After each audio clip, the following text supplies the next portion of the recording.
famine for 3 successive years. So David sought the face of the Lord. The Lord said, "It is on account of Saul and his blood-stained house. It is because he put the Gibeonites to death." The king summoned the Gibeonites and spoke to them. Now the Gibeonites were not a part of Israel, but were survivors of the Amorites, the Israelites who had sworn to spare them. But Saul, in his zeal for Israel and Judah, had tried to annihilate them. David said to the Gibeonites, "What shall I do for you? How shall I make amends so that you will bless the Lord's inheritance?" The Gibeonites answered him, "We have no right to demand silver or gold from Saul or his family, nor do we have the right to put anyone in Israel to death."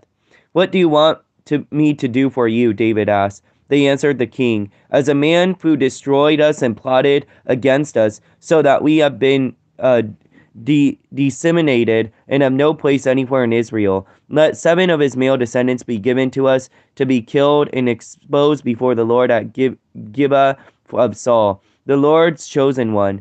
The king said, "I will give them to you." The king spared Mizpah, the son of Jonathan, the son of Saul, because of an oath before the Lord between David and Jonathan, son of Saul.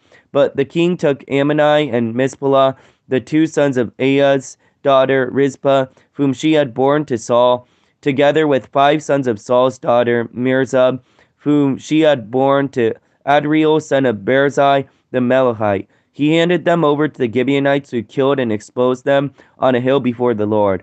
All 7 of them fell together. They were put to death during the first days of the harvest, just as the barley harvest was beginning. Rizpah, daughter of Aiah, took sackcloth and spread it out for herself on a rock.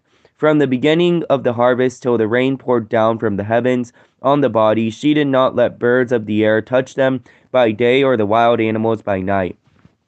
And David was told what Aiah's daughter Rizpah, Saul's concubine, had done. He went and took the bones of Saul, his son Jonathan, from the citizens of Jabesh Gilead. They had taken them secretly from the public square at Bethshan, for the Philistines had hung them after they struck Saul down on Gilboa. David brought the bones of Saul and his son Jonathan from there, and the bones of those who had been killed and exposed were gathered up. They buried the bones of Saul and his son Jonathan in the tomb of Saul's father Kish at Zillah in Benjamin, and did everything the king commanded. After that, God answered prayer on behalf of the land. Once again, there was a battle between the Philistines and Israel. David went down with his men to fight against the Philistines, and he became exhausted. And Ishbenob, one of the descendants of Rippah, whose bronze spearhead weighed 300 shekels, who was armed with a new sword, he would kill David. He would kill David. But Abishai, the son of Zerah, came to David's rescue. He struck the Philistine down and killed him. Then David's men swore to him, "Never again will you go out with us to battle." So the lamp of Israel would not be extinguished. In the course of time, there was another battle with the Philistines at Gob. At that time, Shurabakai the Hushite killed Sapha, one of the descendants of Raphah. In another battle with the Philistines of Gob, Enaham, the son of Jer-ogun the Benjamite, killed Goliath the Gittite, who had a spear with the shaft like a weaver's rod. In still another battle, which took place at Gath, there was a huge man with 6 fingers on each hand and 6 toes on each foot, 24 in all. He was also descendants from Raphah, where he taunted Israel. Jonathan, the son of Shema, David's brother, killed him. These 4 descendants of Raphah and Gath, they fell at the hands of David and his men.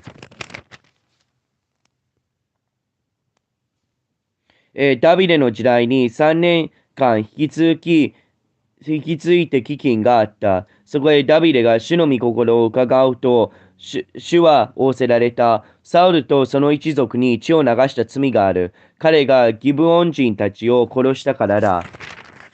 そこで王はギブオン人たちを呼び出して彼らに言った。ギベオンの人たちはイスラエル人ではなくエモリ人の生き残りであって、イスラエル人は彼らと盟約を結んでいたのであるが、サウルがイスラエルとユダの人々への熱心のあまり、彼らを撃ち殺してしまおうとしたのであった。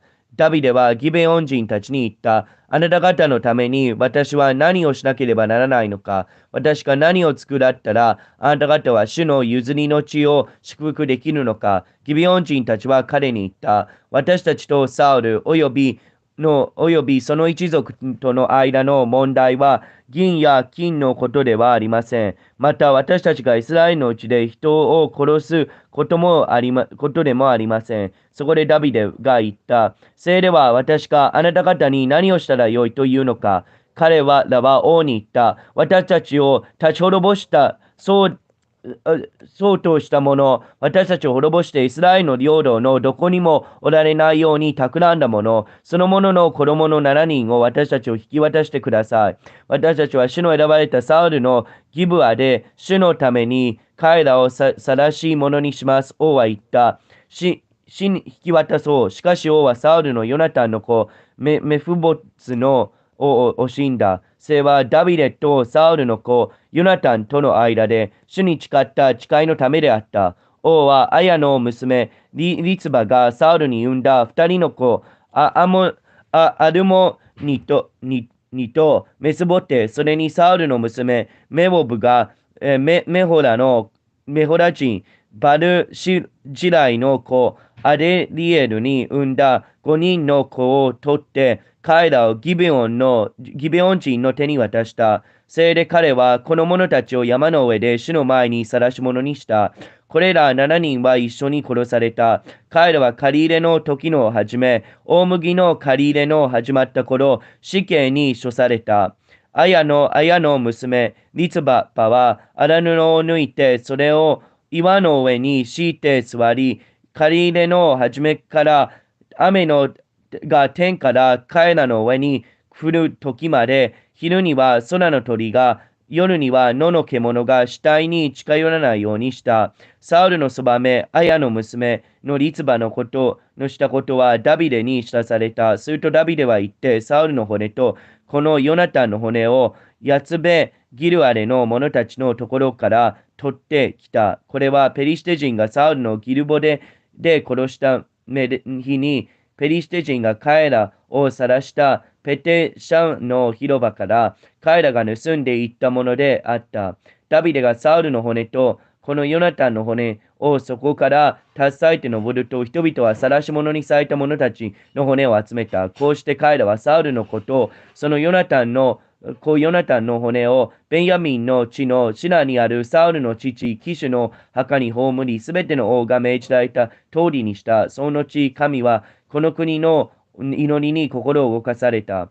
ペリシテ人はまたイスラエルに戦いを仕掛けた。ダビデは自分の家来たちを連れて下り、ペリシテ人と戦ったが、ダビデは疲れていた。それで、ラフの子孫一人であったイシュベノブはダビデを殺そうと考えた。彼の槍の重さは青銅で300シェケル、そして彼は私らしい剣を帯びていた。しかし、スルヤの子、アビシャイはダビデを助け、そのペリシテ人を撃ち殺した。その時ダビデの部下たちは彼らに言った。あなたはもうこれら我々と一緒に戦いに出ないでください。あなたがイスラエルの灯火を消さないために、その後五部でペリシテ人の戦いであり、その時、フシャ人のジベカイは、ラフアの子孫のサラを撃ち殺した。五部はまたペリシテ人の戦いがあった時、ベツレヘム人、ヤイルの子、エルシャンはガレ人、